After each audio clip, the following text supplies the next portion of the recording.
Israel और Hamas में पिछले साल 7 अक्टूबर से जारी जंग हर गुजरते दिन के साथ भयंकर होती जा रही है।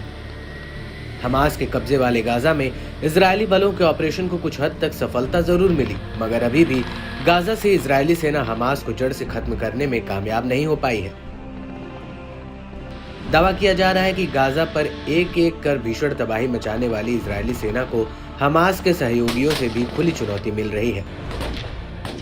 यही वजह है कि इजरायल के शीर्ष सैन्य नेता भी अब जंग को लंबा खींचने और कई मोर्चों पर युद्ध छिड़ने का अंदेशा जता रहे हैं। वेस्ट बैंक में सीमा पुलिस अधिकारियों से बात करते हुए IDF chief of staff lieutenant general Herzi Halevi का कहना है कि इजरायल एक बहुमोर्चे युद्ध में है। लेबनान, सीरिया और वेस्ट बैंक और गाजा और इनमें से कुछ मोर्चे फिलिस्तीन की सीमाओं के बाहर भी हैं। एक मोर्चे पर घटनाएं दूसरों को प्रभावित कर सकती हैं। इजरायली सीमा अधिकारियों से बात करते हुए खलीवी ने रमजान के महीने के दौरान इजरायल के तनाव बढ़ने के डर पर कहा कि सिर्फ शुक्रवार को नहीं बल्कि रमजान के सभी दिनों में अलर्ट रहने की जरूरत है। इस सप्ताह कई स्थानों पर हमले शुरू करने के कई प्रयास किए गए हैं, जिनकी जानकारी सामने आई है। प्रत्येक व्यक्ति, प्रत्येक सैनिक पर सभी क्षेत्रों की जिम्मेदारी है। किसी एक क्षेत्र में होने वाली प्रत्येक घटना वास्तव में अन्य क्षेत्रों को भी प्रभावित कर सकती है। माना जा रहा है कि चीफ ऑफ स्टाफ का बयान ऐसे समय में आया है जब गाजा और कब्जे वाले वेस्ट बैंक के अलावा लेबनान और सीरिया से इजरायल का तनाव बढ़ा है। माना जा रहा है कि संभावित सुरक्षा खतरों पर इजरायली नेतृत्व के भीतर भी चिंता बढ़ गई है।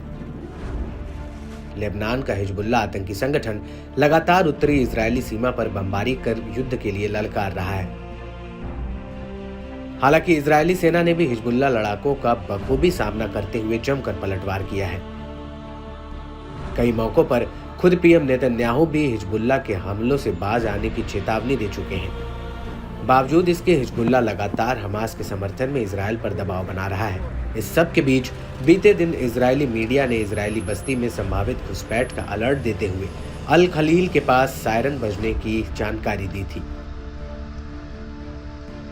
न्यूज एजेंसी अल मयादीन की माने तो अल खलील के ओल्ड टाउन में बसे लोगों के घरों और अंधाधुंध फायरिंग की गई। दावा तो ये भी किया जा रहा है कि मोसाद चीफ दोहा में कतर के पीएम और मिस्र के साथ गाजा युद्ध विराम चर्चा को फिर से शुरू करने की तैयारी में है। ऐसे में ये देखना काफी अहम रहेगा कि रमजान के महीने में दोनों पक्षों के बीच सीज फायर पर बात बन पाएगी या पहले की तरह युद्ध तेज होगा।